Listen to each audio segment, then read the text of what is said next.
ప్రియమైన వాళ్ళారా, ప్రభుని యేసుక్రీస్తు నామములో అందరికీ వందనాలు. మరి ఈ దినం కూడా మన యొక్క బైబిల్ వాక్య ధ్యానం కొరకై కీర్తనల గ్రంథము 29వ అధ్యాయము 2వ వచనం చదువుతానండి.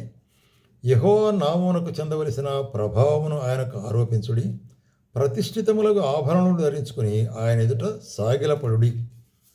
ఇక్కడ కీర్తనకర్త దేవుని మహిమపరిచే దాని గురించి చెప్తున్నాడు. మరి ఈరోజు ఆదివార దినము, ఆరాధన దినం కాబట్టి మనం కూడా ఆయన ఆరాధించవలసి అనుకుంటున్నాం. దేవుడు ఆత్మ కనుక ఆయన ఆరాధించేవారు ఆత్మతోనూ సత్యముతోనూ ఆరాధించాలనే సత్యము అనేక సార్లు మనం చెప్పుకున్నాం. మరి అటువంటి సందర్భంలో మనం ఆయన ఎట్లాగా ఆరాధించాలా అనేటువంటి కొన్ని అంశాలు మనం కొన్ని వాక్య భాగాలు చూసుకుంటాం ఆరాధన కొరకే. ఇక్కడ కీర్తనకట్ల ఎట్లా ఆరాధిస్తున్నట్టు ఆయనకు చెందవలసిన ప్రభావమును ఆయనకు ఆరోపించుకుంటున్నాడు. అంటే ఆయనకు మహిమను చెల్లించుడి, ఆయన ఘనపరచుడి, ఆయన గొప్ప చేయుడి అనేటువంటి కార్యం. ప్రతిష్ఠితముల ఆభరణలు ధరించుకుని ఆయన ఎదుట సాగి. ప్రతిష్ఠితమైన ఆభరణలు, ఏ శాంక్టిఫైడ్ అంటే పరిశుద్ధ వస్త్రములు లేక పరిశుద్ధ అలంకారములు. అంటే శరీర సంబంధమైన వస్త్రములు కాదు, అది మరి ఆత్మీయమైన వస్త్రములు, పరిశుద్ధమైన వస్త్రములు ధరించుకొని ఆయనకు ఎదుట మనం సాగిలపడవలసి అనుకుంటున్నాం. అట్లే 34వ కీర్తనలు కూడా ఏమంటాడు, 3వ వచనములో, నాతో కూడి యెహోవాను గణపరచుడి, మనం ఏకముగా కూడి ఆయన నామమును గొప్ప చేయదుము. కాబట్టి ఆయన నామమును గొప్ప చేయదుము, లేక ఆయన నామమును హెచ్చించదుము, లేక ఆయన నామమును పొగడెదము.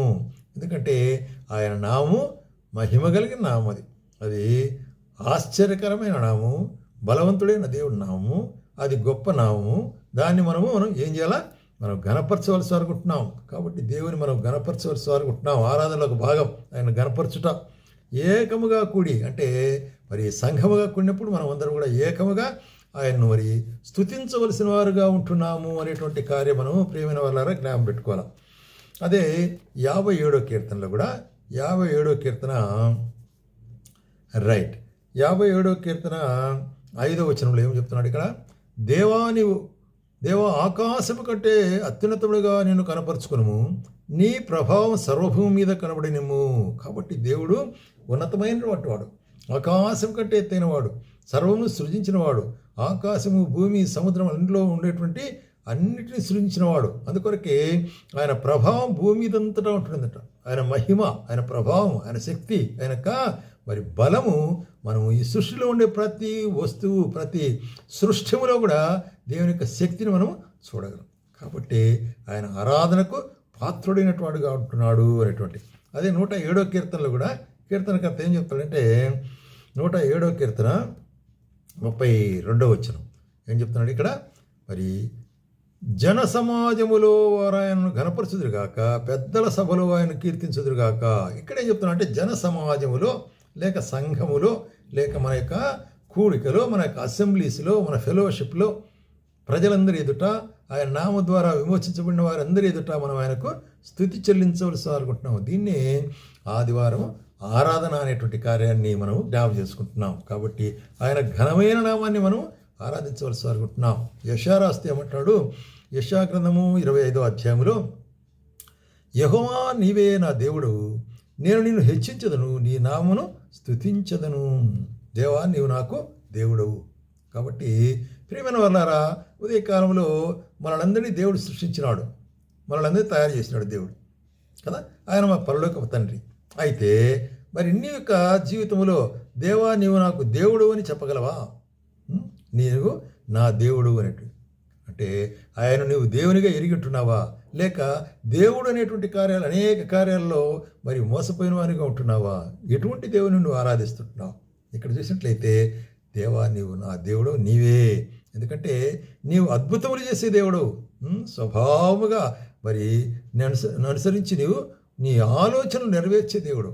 కాబట్టి ఇటువంటి గొప్ప దేవుని మనం ఆరాధిస్తుంటున్నాం. సృష్టికర్త అయిన దేవుడు, సృష్టిని నడిపించే దేవుడు, సృష్టిలో తన యొక్క కార్యములు బయలుపరిచే దేవుడు, అటువంటి ఘనమైన నామము కలిగిన దేవుడిని మనం ఆరాధించాలనుకుంటున్నాం. అంత మాత్రం కాకుండా మనల్ని ఆయన ఏం చేశాడు, మనం దేవునిగా కలిగి ఉండనప్పుడు ఆయన మనం వెతుకుతూ వచ్చాడు. తన ప్రియ కుమారుడిని పంపించి మనం వెతికి మరి ఏం చేశాడు?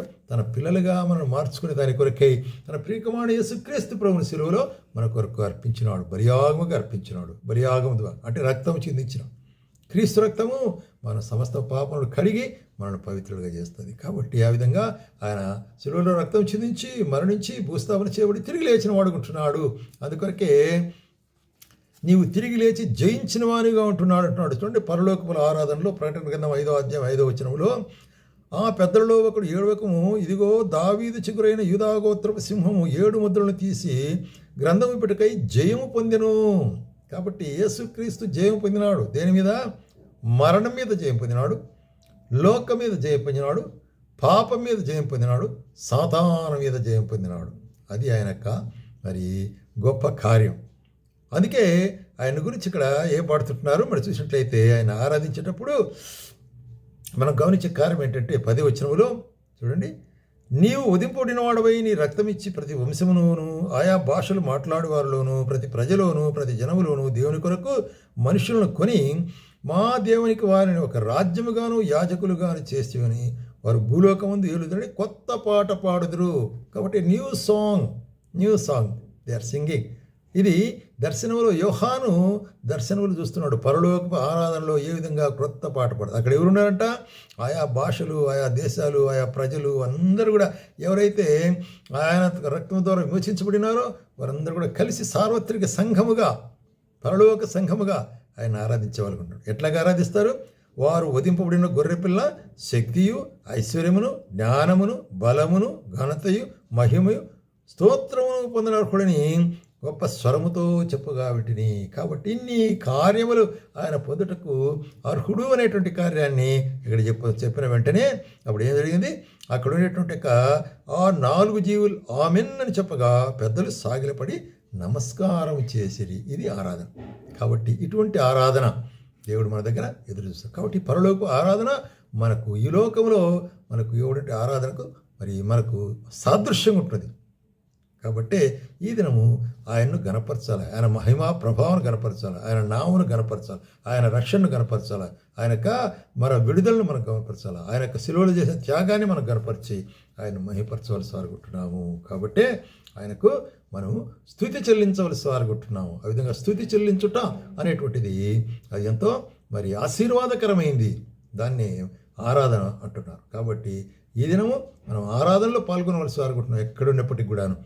ప్రియమైన సోదరి, నీవు యేసుక్రీస్తును ఎరిగిన వాడవైతే, రక్షణ పొందిన వాడవైతే ఆరాధించకుండా ఉండలేవు. ఎందుకంటే ఆయన చేసిన గొప్ప మేళ్ళు ముఖ్యమైనటువంటిది మనకు రక్షణ అనుగ్రహించినాడు. మనకు మరి జీవితం నాశనం పోనట్టుగా ఆయన తన రక్తం ద్వారా విమోచించి మనల నిత్యత్వానికి మార్చినాడు. కాబట్టి ఈ గొప్ప రక్షణ కొరకు ఆయనకు స్తోత్రం చెల్లించవలసి అనుకుంటున్నాం. ఆ విధంగా స్తోత్రం చెల్లించుటకు ప్రభు మనకు సాయం చేయను గాక.